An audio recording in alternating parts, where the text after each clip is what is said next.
तो दोस्तों, क्या आप भी बांध और नदी परियोजनाओं को पढ़ते हो और कुछ ही समय बाद सब भूल जाते हो? लेकिन आज के बाद ऐसा नहीं होगा, क्योंकि आज हम रटेंगे नहीं, समझेंगे। और जब आप समझ जाओगे तो परीक्षा में उत्तर अपने आप याद आ जाएगा। मतलब सबसे पहले एक शब्द बहुउद्देशीय समझ लो। बहुउद्देशीय समझ लो।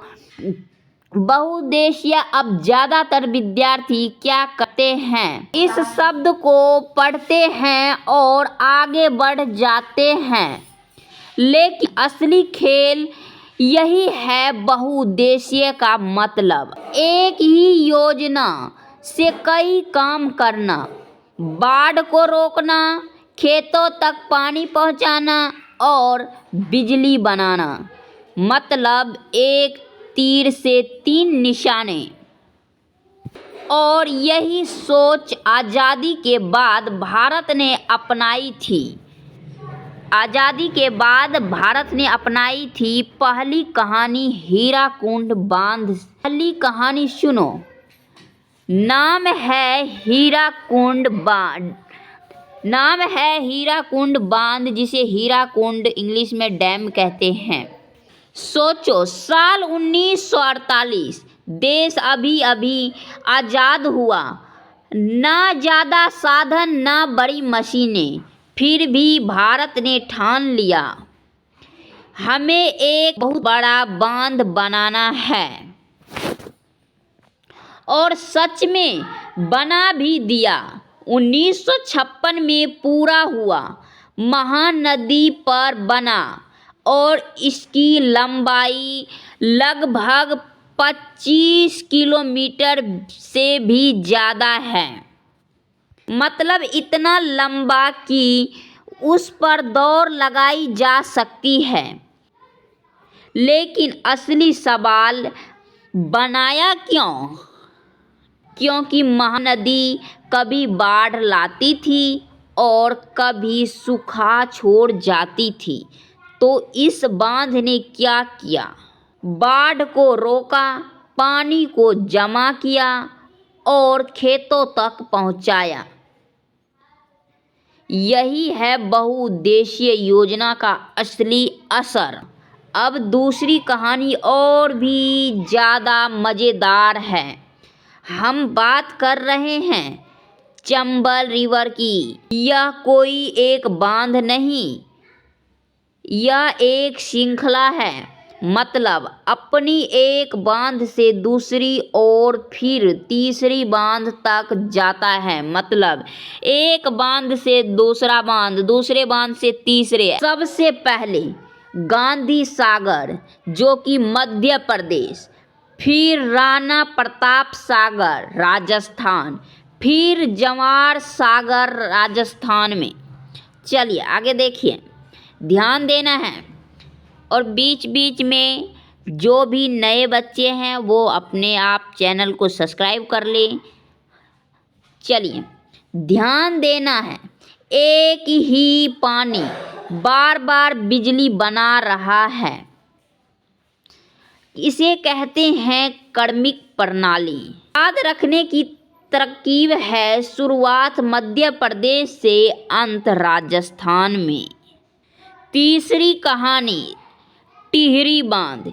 इसे जरा ध्यान से समझिए। तीसरी कहानी टिहरी बांध। चलिए देखिए,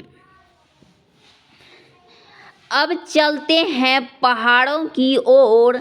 नाम है टिहरी डैम, नदी भगीरथ, राज्य उत्तराखंड। भगीरथ नदी जो है, भगीरथ, और राज्य उत्तराखंड। अब यहाँ सबसे महत्वपूर्ण बात क्या है?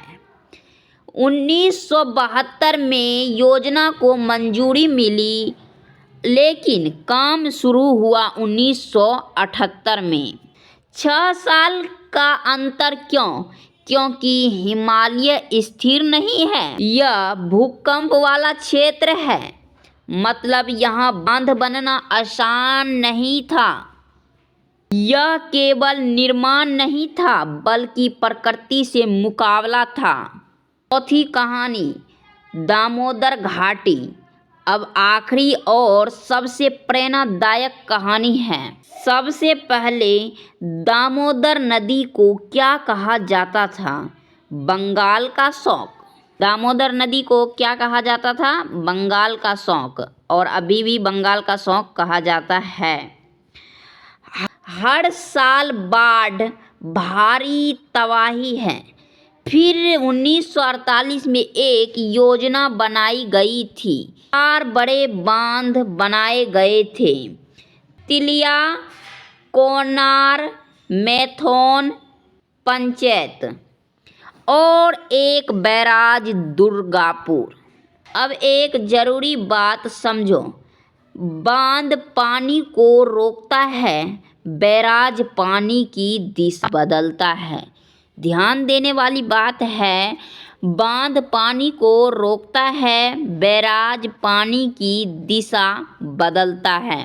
मतलब एक दिशा से दूसरी दिशा, और बांध पानी को रोक करके रखता है। और परिणाम क्या हुआ? जो नदी पहले विनाश करती थी वही अब खेतों को जीवन दे रही है। तो दोस्तों, अब आपको कुछ भी रटने की ज़रूरत नहीं है, बल्कि समझने की ज़रूरत है। बस ये 4 बातें याद रखो। हीराकुंड बांध सबसे लंबा है। चंबल श्रृंखला प्रणाली है। टिहरी भूकंप क्षेत्र है। दामोदर शौक से विकास है। और परीक्षा में उत्तर अपने आप आ जाएगा। अगर वीडियो पसंद आई हो तो चैनल को सब्सक्राइब करें और अपने दोस्तों के पास शेयर करें, क्योंकि हर ट्रिकदार नोटिफिकेशन आपके पास सबसे पहले पहुंचे। इसलिए चैनल को सब्सक्राइब ज़रूर करें और ऐसे ही आसान तरीके से समझने के लिए चैनल को ज़रूर अपनाएं। मिलते हैं नेक्स्ट वीडियो में, तब तक के लिए जय हिंद, वंदे मातरम।